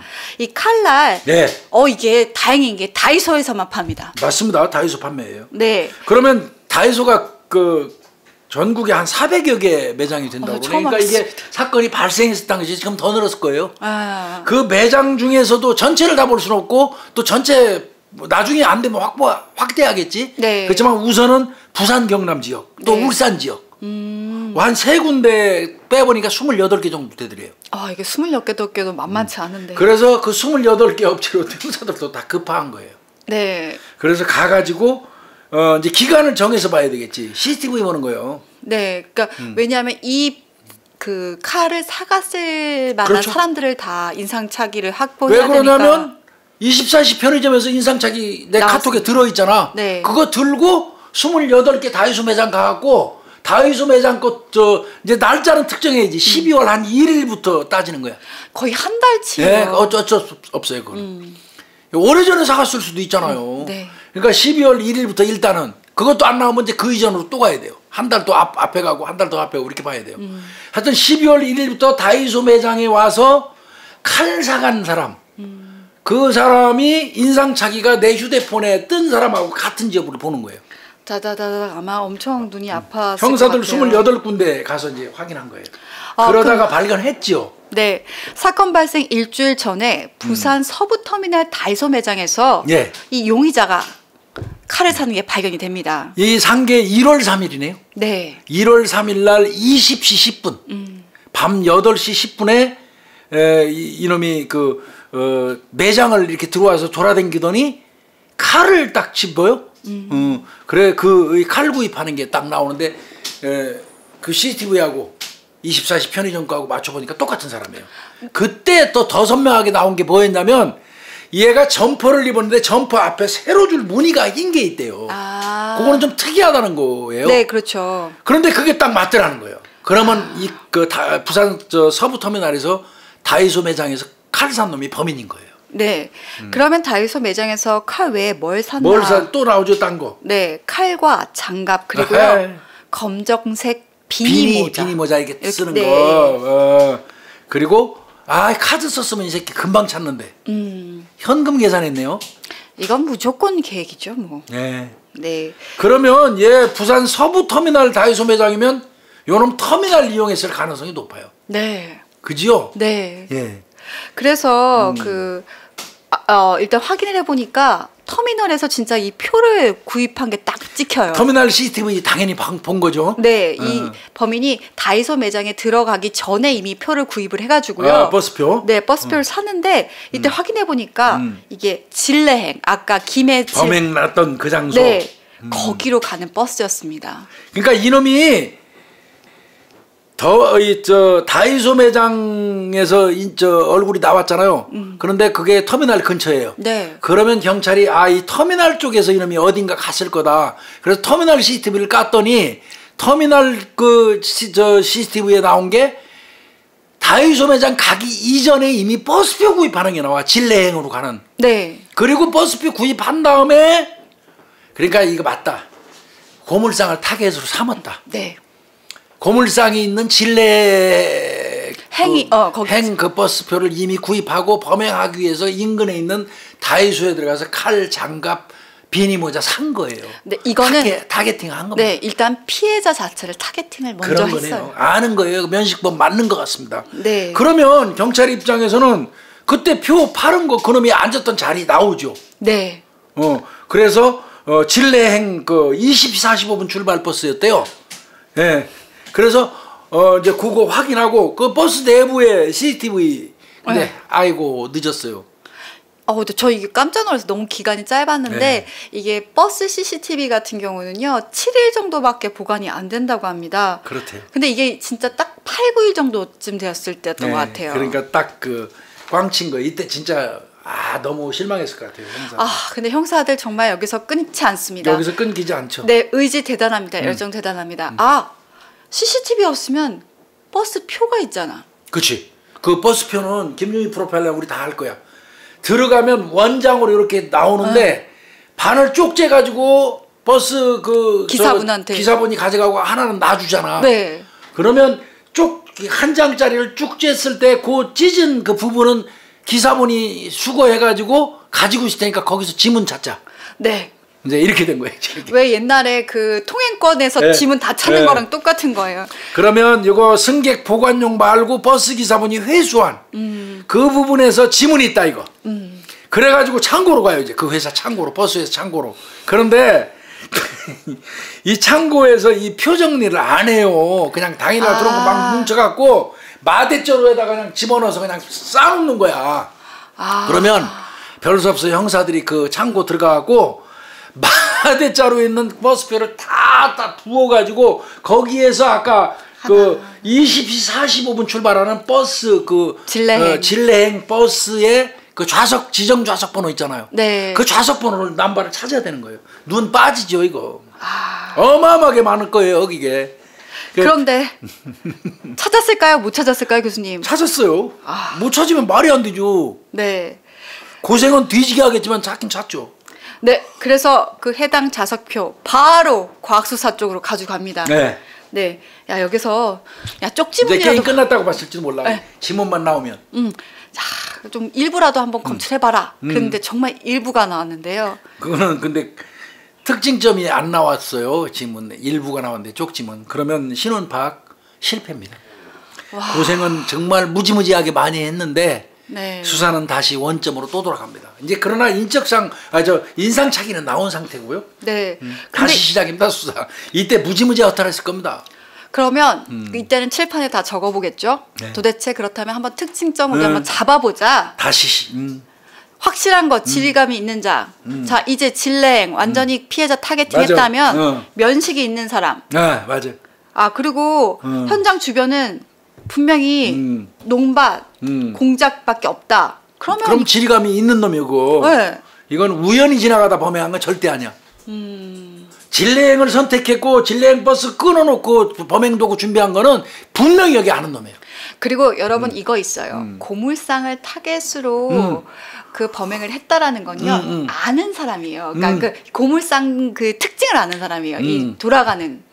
왜냐하면 일반인들 같은 경우는 굳이 고물상까지 들어가지 않아요. 그러면 이건 고물상이 어떻게 돌아가고 고물상 내 현금들이 어느 정도 보유되어 있다라는 걸 알고 있는 사람인 가능성이 커요. 그러니까 이제 고물상 절도라든지 그 고물상 관련해서 일을 했던 사람, 혹은 고물상과 거래했던 사람, 아니면 그 고물상에서 일했던 사람, 어떤 형태로건 분명히 연관 관계가 있는 사람, 이른바 이제 고리가 있는 사람, 이런 사람들을 파악할 수밖에 없어요.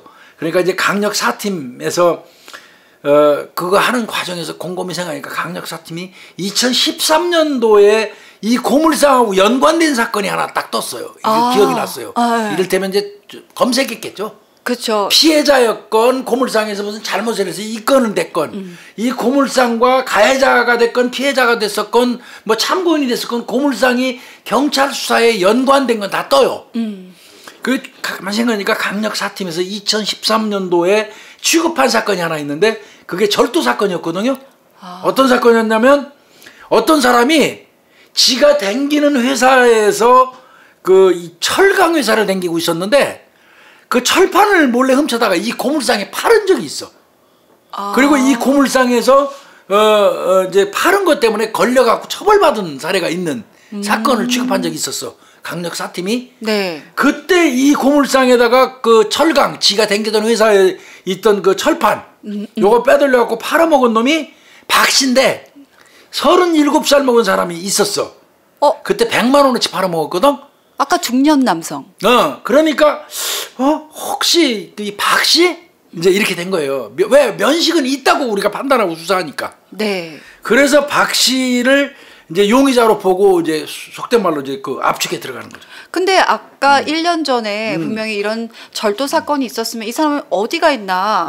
뭐 교도소 가 있을 수도 있으니까 일단 확인해 봐야 되겠잖아요. 교도소 그때 가 있을 수 있는 게 아니라 교도소 보냈어요. 그 끈덕지게 자기네 회사 철판을 몰래 빼돌려 가지고 이 고물상에다 계속 팔아먹은 게 여러 차례에 걸쳐 걸린 거니까 구속이 돼버린 거예요. 그런데다가 구속시켰으니까 알고 있죠, 본인들이. 수법이 좀 교묘한 게 회사 경보기 선을 잘랐어요. 그러니까 질이 나쁜 거예요. 그거 자르고 철판 훔쳐갖고 이 고물상에 갖다 팔아먹었었던 거는 여러 차례에 걸쳐서. 그러니까 강력 사팀에서 구속시켰단 말이에요. 네. 박씨 37살 먹은 사람. 그러니까 이거 구속시켰는데 그러면 이놈이 교도소에 있으면 범인은 아닐 거고. 네. 나왔다면 가능성이 있는 거야. 네. 그래서 확인을 좀 해봤더니 얘 나왔죠. 네. 2013년 12월 13일. 그러니까 한 달 전입니다. 네, 네. 한 달 전에 징역 10월에 집행유예 2년으로 석방이 됐어요. 그러면 이 박가 이 사람이 용의자 될 수 있어요. 네. 그리고 아마 판단컨대 이 절도범 같은 거 검거하면 경찰이 이제 우리 그 사진 찍잖아요. 그죠? 얼굴 사진. 그거 대조해 볼 거예요. 그러니까 수법조회 같은 것도 실시해보고 사진도 출력해가지고 본단 말이에요. 그러니 유사하니까 그때 이제 영상 녹화하면서 또 조사받은 거 있죠. 네네. 그건 살아 있잖아요. 네네네. 그거하고 또 대조해봐야죠. 그럼 쉽잖아요. 그렇죠. 이게 평면 사진하고는 또 다르니까. 네. 그랬더니 유사합니다. 유사해요. 그리고 더 확인해야 되니까 옛날에 그럼 철강회사 다녔으면 직원들은 딱 보면 알잖아요. 그 사람들 같이 일했던 사람은 딱 보면 알지. 그래서 사진 딱 보여주고 보니까 혹시 이 사람 누군지 아세요? 그러니까 네, 누구예요? 누구 아니에요? 바로 나오는 거야. 게임 끝난 거죠. 그렇죠. 그러니까 이게 절도범이라든지 범인 잡아다가 진술 녹화, 영상 녹화 해놓고 남은 거 있잖아요. 그게 또 이게 CCTV 24시 편의점이나 터미널에서 발견된 영상하고 대조하니까 같은 인물인 거예요. 거기다 교수님 점포 있잖아요. 아까 특징점 있는 점퍼. 그걸 영상 녹화할 때도 입고 있더라고요. 흰색 세로머니. 네, 진술 녹화실. 잠바도 길게 있네. 하나를. 네. 그래도 고마운 일이죠. 전국의 범인들 한 가지 옷만 열심히 입어라. 자, 그러면 이놈 잡으면 돼요. 네. 이놈 잡으면 돼요. 이거 거의 나왔어요. 추적 들어가죠. 일단 핸드폰 추적하면 되잖아요. 근데 이제 옛날에 조사받을 때 휴대폰 번호 나오겠죠? 네. 했더니 이 새끼 요금 미납으로 해지됐어요. 휴대폰이. 그래도 전화 쓰던 놈은 전화 써야죠. 전화 씁니다. 그러면 타인 명의로서 쓸 가능성이 있어요. 네, 그럼 그래서 타인은 그 가능성 찾으려면 어떻게 하죠? 가족, 여자친구, 주변이죠. 근데 가족이 제일 셉니다. 그리고 간단해요. 이거는 자 김복준이가 그 의심스러운 놈인데 휴대폰을 죽였어. 그러면 내가 분명히 안 쓸 건 아니야. 누군가로부터 쓸 건데 쓴다면 그 전화번호가 몇 번인지를 알아보려면 평소에 나하고 유대가 있는 김윤희 이런 사람들 거를 거꾸로 조회를 해. 그렇죠. 네. 그러니까 정 PD의 휴대번호를 이제 넣고 정 PD한테 걸려온 전화를 전부 도출을 해요. 네. 또 김윤희한테 걸려온 전화를 전부 도출해갖고 비교를 해봐. 그랬더니 어떤 특정한 전화가 계속 걸려와. 정 PD한테 또 김윤희한테 계속 걸려와. 그러면 이거는 김복준이가 누군가로부터 받은 휴대전화로 전화할 가능성이 있어. 네. 그럼 그 전화번호가 누구 명의로 됐는지 딱 보면 돼. 그렇죠. 그랬더니 그거 봤더니 그거는 누나 거네. 네. 누나가 진짜 누나 명의로 된 핸드폰이 2대 있는데요. 네. 하나는 본인이 쓰고 있었고 하나는 아버지가 쓰고 있는 걸로 돼 있었습니다. 그런데 그 아버지가 쓰는 걸로 돼 있는 아버지 명의로 돼 있는 거를 이제 그거를 발신 내역 그다음에 이제 기주국 위치 이것도 추적해 보면 요놈이 쓰고 다닌 건지 알잖아. 네, 근데 아버지가 원래 사는 동네가 있을 거 아니에요? 아버지 관련도 없대요. 그 동네 안 산대요. 네. 그 전화가 주로 사용된 장소가 아버지가 사는 곳이 아니에요. 그러면 그 아버지 명의의 전화 이놈이 쓰는 거예요. 네. 그럼 이거 이제 추적하면 되겠네요. 범행 당일날 이제 그 휴대전화 위치 추적하면 이제 맞아 떨어지면 되는 거죠. 그리고 그놈 잡아야죠. 그러고. 근데 실제로 그 시간대 그 명의 핸드폰이 발생 장소 그 범행 시간에 그 장소에 있었습니다. 그러면 이건 범인 확실하죠. 그럼 이제 요 놈은 전화로 잡으면 돼요. 긴급 위치 추적 걸어놓으면 돼요. 네. 근데 진짜 아까 왜 빈번하게 전화하는 거 확인해 봐야 된다 했잖아요. 딱 번호 하나가 또 떴네요. 그 아버지 명의로 된 거를 요 놈이 쓰는 건 맞죠? 네. 그럼 요 놈이 주로 통화하는 게 가족 말고 또 누가 있을까? 그랬더니 뺀질나게 참 희한해요. 애인한테는 전화 안 할 수 없죠. 그죠? 뺀질나게 전화하는 게 김해시에서 이 직장 다니는 그 여성이 하나 있는데 네. 그 여성한테 이놈이 집중적으로 뺀질나게 전화를 한 거예요. 그러니까 이 여자하고는 이거 분명히 이놈이 관계 있다. 그럼 이놈이 어디 있는지 이 여성이 알 수 있다. 그래 이제 알게 된 거예요. 근데 주로 이놈이 쓰는 전화번호가 부산 사상구 모라동 쪽에서 이렇게 전화를 많이 했대요. 그러니까 범행 이후에는 부산으로 갔던 것 같아. 그런데 이제 그 여자친구는 김해에 있으니까 김해하고 그 부산 바로 옆에요. 네네 가까워요. 가까워요. 네. 그러니까 이제 13일 날 동선 이제 그 뽑아볼 때 보니까 부산에서 김해로 갔다가 다시 부산으로 오고 그 보니까 부산 모라동 쪽에서 많이 뜬단 말이야.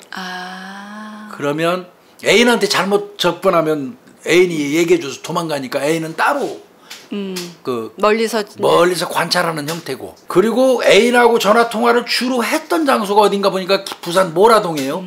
이 모라동에 이놈의 주거지가 있을 가능성이 높은 거예요. 기지국 위치로. 그래서 그 인근에서 잠복 수사하는 거예요.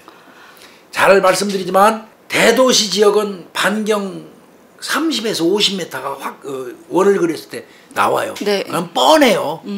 근데 이제 외진데는 기지국이 넓으면 2km까지 하니까 힘들죠. 네. 그러니까 이거는 부산 사상구 모라동 정도 되면 기지국 위치가 30m 반경일 거예요. 그 뜬 데가. 그러면 거기 가서 경찰이 은밀히 알아보죠. 이렇게 생긴 사람 어디 사냐고. 그렇죠. 네. 그리고 그 놈이 들어올 만한 그 이제 골목 같은 데서 잠복하죠. 그리고 집도 싹 살펴보니까 안 들어왔어. 그럼 주변에서 잠복하는 거예요. 이 남자 역시 야행성입니다. 네. 새벽 2시에 들어옵니다. 새벽 2시. 네. 14일 날, 그러니까 사건 발생 4일 후죠. 네. 14일 날 새벽 2시에 이번에는 빨간 점퍼를 입었습니다. 빨간 점퍼를 입고 택시에서 내려서 집으로 향하는 이 박 씨를 바로 현장에서 긴급 체포해버렸겠죠 뭐. 네. 딱 잡았는데 이 새끼 태어났대요. 당당하게. 그 왜 나 잡는 겁니까? 내가 뭔 잘못을 했다고 이제 벙벙 뜨니까, 너 김해시 그 고물상 간 적 있잖아. 이제 그 정도만 딱 던지면 네가 살인범이잖아, 자식아, 이 소리거든. 네. 그랬더니 이놈 또 웃겨요. 그게 빵집이라 다른 거예요. 나 진내면에 간 적은 있는데 나 고물상 간 적은 없어요. 진내면에는 갔다가. 그러니까 경사들이 내가 진내면 정도 간 것까지는 아는구나. 이렇게 인식한 거니까 순간적으로 잔대가리 빡 굴린 거죠. 나 네. 진내면에 간 적이 있지만 내 저 고물상 간 적은 없다. 왜 갔어? 그럼 너 거기 왜 갔어? 맞아요. 그렇게 물어봤어요. 그러니까 나 예전에 내가 진내에서 그 진내면에서 일했는데 그때 알고 지내던 그 저 지인 중에 외국인 노동자가 있어. 내가 외국인 노동자 그 사람 만나러 갔던 거예요. 그날. 그렇게 얘기하는 겁니다. 그러면서 또 물어보죠. 예. 그럼 그 외국인 노동자 어딨어? 그렇지. 그러니까 걔 불법 체류자라서 연락이 안 돼요. 믿기지도 않죠.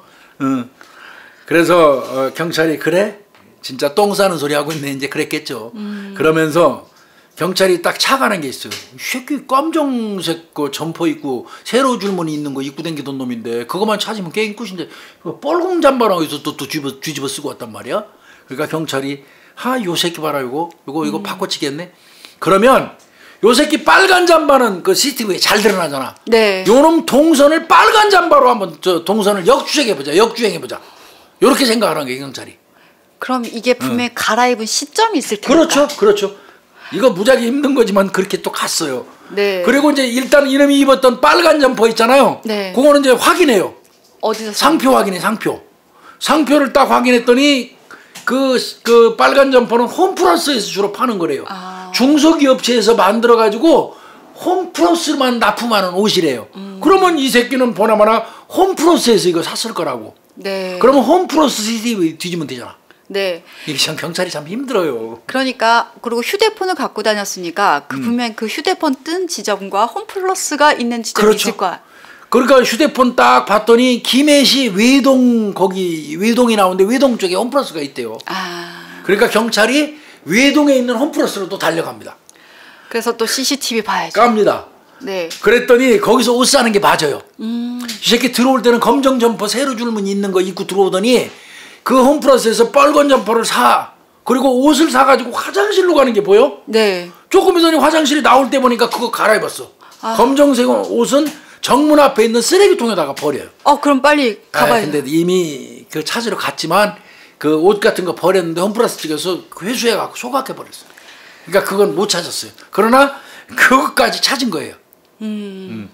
분명히 세로줄 무늬가 있는 검정 점퍼를 입고 들어와서 빨간 점퍼를 사고 화장실 가서 빨간 걸로 갈아입고 검정 점퍼는 그 앞에 있는 그 홈플러스 앞에 있는 쓰레기통에다가 집어넣는 것까지 나온 거예요.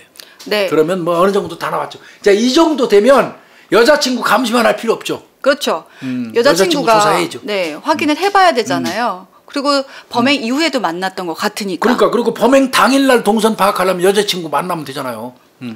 이 여성 이렇게 얘기합니다. 우리 범행 당일날 그때 10일 때 이 남자 만나서 술 마시고 모텔에서 투숙을 했는데요. 특이한 거 얘기해 보세요. 그러니까 나 그때 나 자동차 할부금 말하고 90만 원 나 줬어요. 그것만 얘기했어요, 이 여성이. 근데 아까 핸드폰 요금도 못 내서 내 말이요. 아니 무슨 해지됐다고 하면서 그러니까 경찰이 또 다시 요놈의 재산 상태, 재정 상태를 또 살펴보는 거예요. 네. 90만 원씩 여자친구한테 퍽퍽 줄 정도가 되나 봤더니 이 새끼 제3금융권에서 2천만 원 채무 독촉받고 있어요. 말이 제3금융권이지 거의 사채 수준이란 말이에요. 엄청 좀 쫄려요. 네. 2천만 원 정도 채무져 갖고 쩔쩔 매고 있어요. 저 휴대폰 아까 통화료도 못 내갖고 해주됐잖아요. 100만 원 밀려갖고. 네네. 아버지 거 쓰고 있잖아요. 누나가 계산한 거. 네. 그런 놈이 그 수입도 없는 놈이 여자친구한테 90만 원을 턱 줘? 그럼 이게 범죄밖에 없는 거예요. 경찰이 여기서 게임 끝났다고 봤을 거예요. 야, 너 90만 원 거기가 어디서 났냐? 너 돈도 없는데. 야, 이제 상황 다 끝났다. 쭉 얘기했겠지. 다이소, 버스표, 뭐 1년에 우리가 지금 조금 전까지 설명드렸던 쭉 그 과정을 경찰이 이렇게 막 압축해갖고 너까지 들은 거야. 너한테까지 온 거야. 이 정도 되는데도 깔래? 그러니까 그때서 엉엉 울면서 자백을 했어요. 돈이 필요해서 그랬다고. 그럼 너 거기 왜 고물상 선택했어? 뭐라고 그랬어요? 네. 예전에 내가 회사 물건 훔쳐서 팔았던 곳이다. 근데 맞아. 맞잖아. 그걸로 네. 구속됐으니까. 그때 팔 때 보니까 주인이 항상 현금을 어느 정도 가지고 있더라. 100만 원 이상 갖고 있더라는 거예요. 그렇죠. 현금 가지고 있어야지. 고물 팔려면 현금 주고 하니까. 그러니까 요 놈이 여기는 늘 가면 언제든지 돈이 있는 곳. 이거 인식했던 거예요. 범행하면서 배운 거죠. 봐둔 거죠. 네. 딱 맞는 겁니다. 그러면 이제 범행 경위를 쭉 한번 다시 살펴보면요. 일단 1월 3일 날 다이소에서 칼을 구매합니다. 그리고 자기 말로는 그때 고물상에 한번 갔답니다. 그날 그 진레행 버스를 타고 왔대잖아요. 그래서 고물상 한번 갔는데 그 2층 현관문을 본인 말로 노크를 딱 했대요. 그런데 가족이 있어서 그날은 그냥 돌아간 거예요? 네. 포기한 거네. 네. 그리고 아유 그러면서 내가 무슨 회칼을 여기 범행을 뭐 하면 안 되지 그러면서 1층에다 그 회칼을 뒀답니다. 본인 말이죠. 네. 그리고 1월 10일 날 그 주변을 서성거리다가 우연히 버리고 온 칼을 거기서 발견을 했대요. 버리고 온 칼이 아주 온전히 있었나 봐요. 그러니까 웃기는 놈이지 거짓말이죠. 그러니까 1월 3일 날 그 똑똑똑 두들기고 칼 들고 가서 범행하려고 그랬는데 가족들이 있어서 포기하고 칼 버리고 왔는데 1월 10일 날 다시 가갖고 그 주변을 돌다가 우연한 기회에 그 칼이 발견되는 바람에 내 범위가 발생했다 이거예요. 그 소리예요. 이제 바꾸어서 얘기하면. 그래서 칼을 발견하게 되니까 내가 범행 그 욕구가 생겨서 품속에 넣고 범행을 하기로 결심을 했다. 그래서 1층에 가가지고 칼로 협박하고 2층으로 끌고 올라간 거 맞네. 근데 저는 이렇게 생각해 볼 수 있는 게 그때 저는 1월 3일 날 당일날 갔던 건 맞을 것 같아요. 그때 사전답사 아닐까요? 네, 사전답사면서도 봤을 것 같아요. 이 여주인 혼자 있을 때를. 네, 기다렸던 게 아닌가 싶어요. 그럴 수 있어요. 네. 충분히 그럴 수 있어요. 그래 일단은 이놈이 이제 1월 10일 날 들어가서 1층에서 칼로 협박해가지고 2층으로 끌고 올라가고요. 네. 그때 피해자가 그런 얘기는 했다고 그러네요. 2층에 아이들이 있으니까 내 1층 여기 있는 내 가방에서 돈 다 가지고 가라.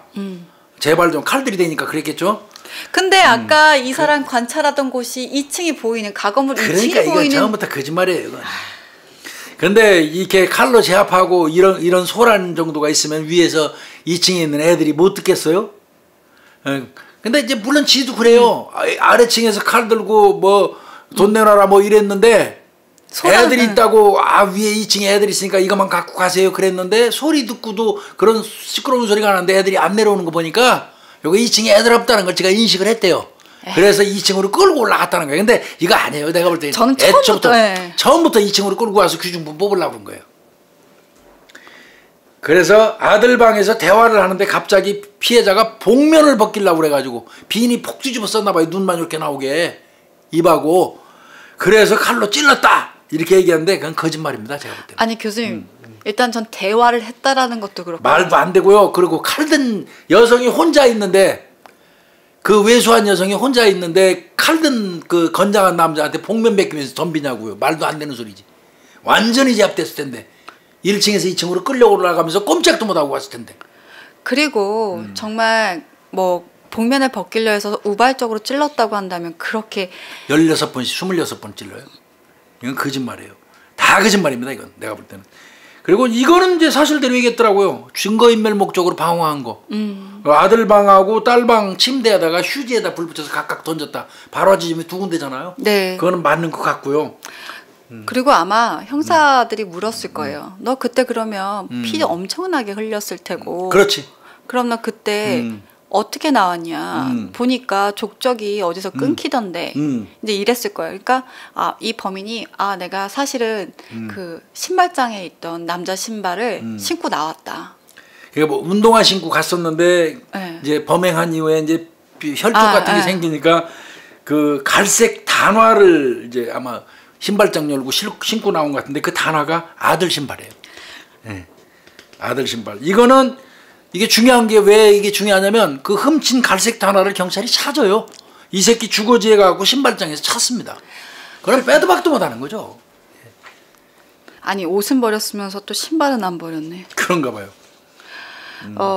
일단은 그래서 경찰은요. 이게 칼을 버렸다. 그래서 재차 발견을 해서 내가 범행에 대한 그 욕구를 일으켰다? 아이고 말도 안 된다. 이건 거짓말이에요. 왜 그러냐면 칼집하고 비닐봉투 자체가 계단 중간 정도 있었는데 네. 아들이 와서 뻥 차는 바람에 밑에 떨어진 거지. 그렇죠. 그러면 이건 미리 거기다 갖다 놓은 거지. 무슨 주변에 던져놓고 지가 나중에 그거 우연히 발견해갖고 범행 욕구가 생겨요. 그러니까 거짓말인 거고요. 네. 그다음에 복면 벗기라고 했다는 얘기는 아예 내가 볼 때는 말이 안 돼요. 네? 네. 이건 아예 말이 안 돼요. 그러니까 이건 거짓말이고요. 그러니까 아마 계속 그래도 고물을 팔러 왔던 사람이잖아요. 그렇죠. 거래했던 놈이잖아요. 그러니까. 안면이 있죠. 네. 그래서 나가서 이제 맞이했겠죠. 그랬다 보니까 다시 다짜고짜 돈 내놔라고 하니까 그때 박 씨를 살해한 것이 아닌가 추정을 할 수 있는 거죠. 등 부위에 상처가 많은 거는 우리가 착안할 점이 있죠. 네. 쫓아가면서 찌른 겁니다. 그렇죠? 복부 쪽에도 많고 등 부위에도 10군데 정도 칼자국 있잖아요. 이거는 쫓아다니면서 찌른 거예요. 그죠? 네. 네. 그리고 요 새끼 뭐 집단에는 뭐 그 서랍장 너 새끼 다 열었잖아. 뭐뭐 훔쳐갔어 그랬더니 강도로 내가 위장하려고 그 서랍장 열어놓은 거예요. 그랬는데 이미 지는 강도예요. 웃기는 새끼야 이거. 이거 아니 이미 지는 강도예요. 그런데 무슨 강도로 위장을 해. 참 웃기지도 않더라고. 이놈 1월 15일 날 구속영장 신청됐고 발부됐습니다. 네. 이런 나쁜 놈 새끼 이거. 근데 진짜 수사 엄청 고생했을 것 같고요. 이거 많이 고생했어요. 이거 많이 고생했어요. 내가 볼 때 이 사건 수사 제가 좀 꼼꼼하게 알아보느라고 여러 군데 각도로 알아본 건데 고생 무지하게 했더라고요. 진짜. 이거는 김해 서부경찰서 강력 4팀. 네. 또 과수팀. 네. 이렇게 이제 고생들을 많이 했는데 물론 뭐 그 이후에도 다른 형사들 다 붙어서 했어요. 이제 그래도 좀 불러준다면 과수팀 노영지. 네. 그다음에 변종국. 네. 그다음에 이제 이 4팀 형사들 김경수 형사, 우정수 형사, 장성만 형사, 네. 김태용 팀장 등등 많이 고생했고요.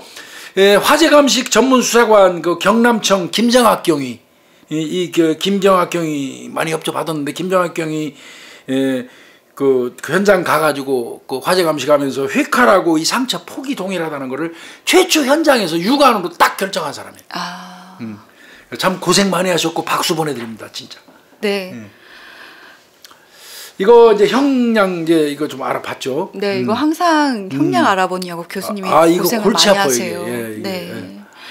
그래도 여러분들이 또 궁금해하시다 보니까 2014년 5월 15일 날에요. 검찰에서는 무기를 구형합니다. 예. 그런데 이게 창원지법 재형사부 제4형사부네요. 네. 강력 4팀인데 재형사부에서 맡았네. 네. 재판장 차영민 부장판사인데요.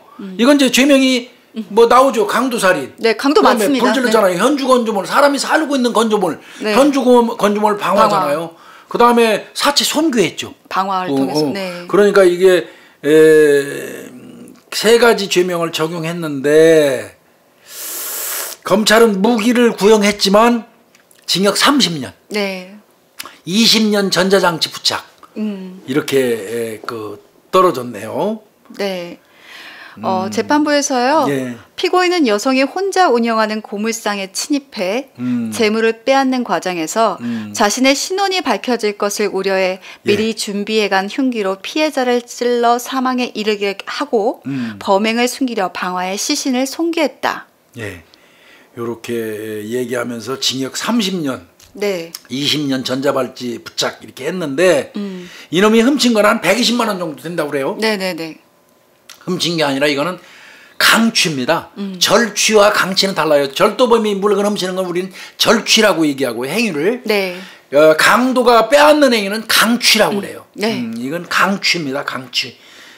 그리고 원심 이게 유지됐다고 합니다. 그러니까 이놈은 징역 30년 사는 거죠. 네. 뭐 그런데 재판부에서 사족 다른 게 좀 짜증나요. 그 전에 제가 먼저 사실 재판부에서 이 피해자가 얘기했던 그 주장 중에 거부한 게 있었어요. 이거 다 아니다라고 했던 게 피고인이 경제적 어려움 때문에 범행을 저질렀다고 했지만 사실 그 근본적 이유는 당신 여자친구한테 매달 생활비를 지원해주고 할부로 승용차를 사는 등 자신의 수입에 비해서 과대한 지출을 했기 때문이다. 그러니까 능력도 없는 놈이 웃기는 짓 했다는 소리잖아요, 결론은. 네. 그러면서도 뭐 사족 다른 거는 반성하고 범죄 인정한 거. 지가 한 범죄 수사에 다 밝혔는데 인정하거나 말거나 뭔 상관이 있어요. 네. 근데 인정했다는 게 참작된대요. 범행 인정했다는 게 참, 이거 참 웃겨요. 어떤 면에서 보면. 그 다음에 반성했다는데, 그는 뭐 반성 정말 듣기도 싫고요. 솔직히 말씀드려서. 반성하고 인정하고, 그 다음에 신원이 지가 아는 사람이다 보니까 면식범이다 보니까 우발적으로 살해했다? 이것도 나는 말이 안 된다고 보는데 이거 어떻게 우발적 살해예요? 저 터미널에 내려서 그 집 타겟 삼고 범행도구 다 해줘서 사고 버스표 미리 사놓고 샀는데 어떻게 우발적 살해라고 보는지 모르겠어요. 네. 그리고 뭐 군대에서 제대하고 건실하게 직장생활, 무슨 건실하게 직장생활했어요? 철강회사에서 철판 훔쳐다가 고물상에 빼돌렸는데. 맞아요. 근데 난 이 재판부가 도대체 이 판사들이 무슨 생각을 해가지고 이런 얘기를 기재를 하는지 모르겠어요. 군 제대한 후에 건실한 직장 생활을 하다가 손을 다쳐서 생활비를 감당할 수 없었던 점 등을 참작했다. 그래서 검찰에서 무기 때린 거 자기들은 30년 때렸다는 거예요. 근데 아까도 말씀드렸지만 반성하는 게 무슨 반성이에요, 반성. 네. 무슨 근거로 반성했다고 하는지 모르겠고, 그 다음에 범행 인정하거나 말거나 뭔 상관이에요. 이미 다 밝혀졌는데. 근데 인정한 것도 참작해주고. 미리 계획적으로 타겟팅까지 했는데도 불구하고 신원이 탄로날까봐 우발적으로 살해했다고 얘기하고. 제대하고 나서 건실한 생활했어요. 도둑질하는 게 회사에서. 얘는 이게 무슨 생각으로 쓰는지 모르겠어요. 그리고 교수님 진짜 회사를 다니면 사실 수입이 전혀 없었던 게 아닌데 이게 막 제3위권 금융권까지 빚을 내고 한다라는 게 웃기는 놈이지 이거. 이건 과소비를 하는 거죠. 과소비에다가 미친놈이에요. 어떤 면에서 보면 정신 나간 놈이 이거. 이런 놈한테 이 30년이 정말 이거 30년이면 한 20년 남짓이면 기어 나온다고 이거. 사람 죽여놓고 불 지른 놈이. 이게 이런 게 자꾸 짜증이 나요 요즘에. 자꾸 짜증이 나요 이거. 그래서 좀 요즘 스트레스 받아서 좀 쉬고 싶은데 말이야. 아마 지금 아마 실시간 채팅에서 올라올 거예요. 교수님 쉬시면 안 돼요. 교수님 저희는 어떡하라고요. 이렇게 막 올라올 겁니다. 근데 이제 제가 뭐 얼마나 이게 길게 할 수 있을까요? 이제 뭐 정 PD님이 좀 자꾸 지쳐가지고 요즘에 조금 힘에 붙인다는 생각은 좀 들어요. 네. 근데 또 뭐 찾다 보면 막 또 이게 저는 요즘에도 또 수사하는 것 같은 느낌이 들긴 해요. 퇴직했는데도 사건을 선정해놓고 이 사건 개요 이런 것 등등을 쭉 뽑아놓고 이렇게 읽어보는 과정에서 짜증이 나요. 이거 수사 이거 아닌데? 그러면 또 확인해보고 딴 데다 전화해보거나 또 다른 자주 열심히 찾아오고 역시 그거지 다시 고치고 이렇게 이거 한 20장 정도를 살인사건 이거 정리하다 보면 다시 수사하는 수사관이 되는 느낌도 들어요. 제가. 여러분 이게 교수님이요. 22장을 다 손으로 적으셨습니다. 네. 아 이거 손으로 적는 거 저 타이핑이 더 돼서 그런 거 아니에요? 네. 책을 8권 9권을 쓴 사람인데 내가 이거 못해서 손으로 적는 거 아닙니다. 아마 우리 구독자님들 중에서 타이핑하면 간단한 걸 왜 손으로 일일이 쓰세요? 이렇게 말하시는 분이 있더라고요. 그래서 내가 마치 제가 나이 먹어갖고 타이핑 못하는 것처럼 생각하시는데 천만에요. 타이핑 이 숫자 이거 아마 두들기면 어지간한 분들 저만큼 못 따라올 겁니다. 저 30년 동안 두들긴 사람이에요. 그리고 교수님 PPT도 잘 만드세요. PPT는 그건 배웠고요. 학원 다니면서. 네. 저 이거 자판 엄청 빨리 두들깁니다. 조사를 30년 넘게 한 사람인데 얼마나 잘 하겠어요. 근데 이걸 제가 손으로 적는 이유는 쭉 적는 과정에서 머릿속에 인지도 하고 의심스러운 부분을 또 도출해서 체크해 놓고 그러면 또 확인하는 전화도 해보고 다른 자료도 찾아갖고 보강도 하고 그게 타이핑하는 것보다 이게 편트라고요.